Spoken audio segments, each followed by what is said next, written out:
જો સાહેબ આ વાયર લગાવ્યું આગળની લાઇટનું કાચની સાથે બરોબર આ અહીંયા લગાવીને ખાલી કાચને અહીંયા દબાવીને બરોબર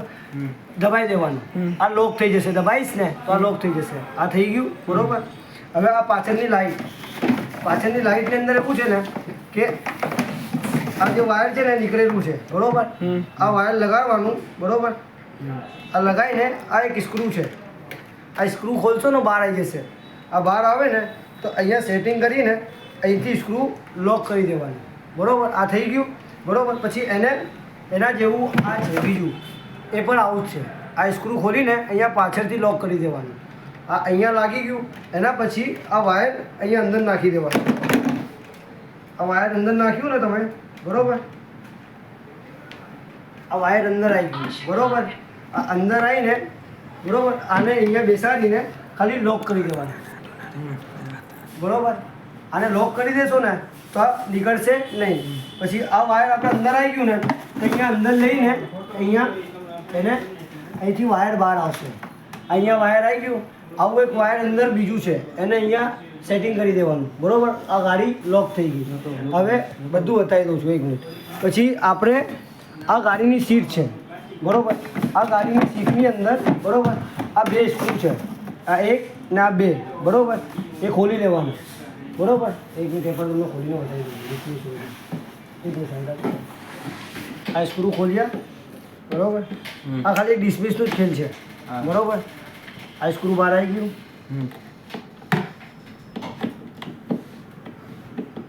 આ સ્ક્રૂ બહાર આવી ગયું બરોબર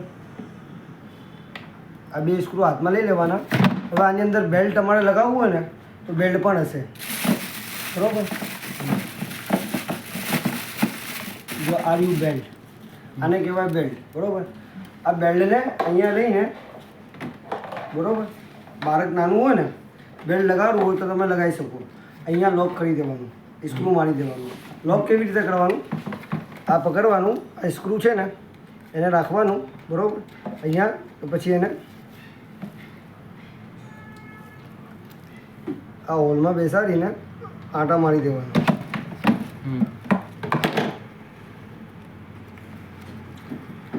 આ લોક થઈ જશે અંદર આ આંટા કરી દઈશ ને તો આ લોક થઈ જશે બરોબર આવી રીતે બંને સાઈડ કરી દેવાનું હવે સીટ આપણે લગાડી હોય ને તો આ સીટ અહીંયા બેસાડવાની બરોબર આ 2 ભાગ છે અહીંયા પાછળ જોઈ લો આ 2 ભાગની અંદર સીટને અંદર બેસાડવાની આ અંદર જાય ને સીટ પછી લોક થશે તો અહીંયા બંને સાઈડ હોલ લેવલ આવી જશે બરોબર ને અહીંયા ચાર્જિંગની પિન બહાર આવશે આ પિન છે ચાર્જિંગની બરોબર હા હવે ગાડી તમારા ઘરે આવશે ને તો બેટરીનું આવી રીતે વાયર નીકળેલું હશે બરોબર આ વાયર નીકળેલું હશે ને બરોબર તો આ વાયર તમારે આ ને આ વાયર બંને લગાવવા પડશે બરોબર સમજી ગયા હવે આ સ્ટેરિંગ છે આ સ્ટેરિંગની અંદર ને અહીંયા બોલ્ટ આવે બરોબર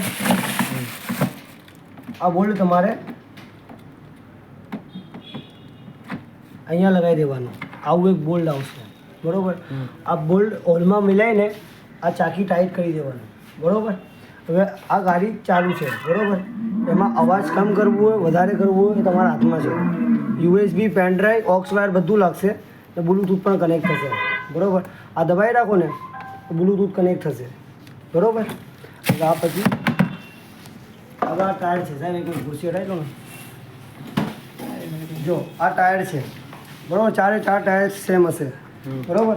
આ ચાકી હોય ને આ વાંધાની છોડ લો આને પકડી લેવાની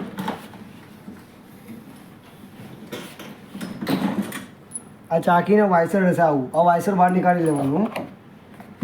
બરોબર આ પન્ની હોય ને આ પન્ની સેલેટઅપ આને નીકાળી કાઢવાનું બરોબર આ નીકળી જશે હવે આ વ્હીલ બેસાડી દેવાનું આ લોક થઈ ગયું વ્હીલ જોઈ લો અહીંયા નીચે કરી લો આ વ્હીલ લોક થઈ ગયું બરોબર હા હવે આગળ ચાકી ને વાયસર લગાવી દેવાનું સારી ચાકી આ વાયસર ને આ ચાકી બરોબર 17ના પાનાથી ટાઈટ કરી દેવાની ચારે વ્હીલ આવી રીતે છે બરોબર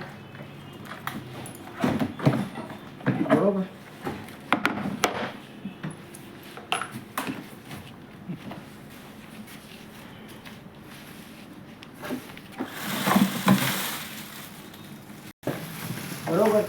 આ રિમોટ કંટ્રોલ કેવી રીતે કરવાનું?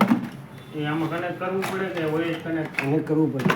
અહીંયા 2 સેલ નાખવાના, બરોબર? અહીંયા સેલ નાખો ને એના પછી ગાડી ચાલુ કરવાની. અહીંયા ઝપક ઝપક લાઇટ થતી હશે, બરોબર? પછી આ પી દબાઈને છોડી દેવાનું, બરોબર? આ પી કરો તો પાર્કિંગ ગાડી, બરોબર? તમે ત્યાં ગાડી કાઢો ને બોક્સમાંથી તો મને વિડીયો કોલ કરજો, હું સમજાવી દઈશ, બરોબર? આ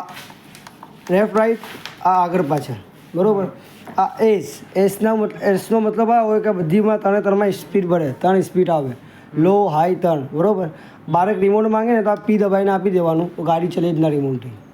સમજી ગયા ને? આ પી છે ને એ દબાઈને આપી દેવાનું, લે, બરોબર? ને આ ચાર્જિંગ છે, ચાર્જિંગનું સોકેટ છે, બરોબર? અહીંયા લગાવવાનું, જોઈ લો. આપણે ફોન કેવી રીતે યુઝ કરીએ આવી રીતે લગાવવાનું, બરોબર? અહીંયા લાગશે. સીટ ખોલવાની જરૂર નથી, બરોબર?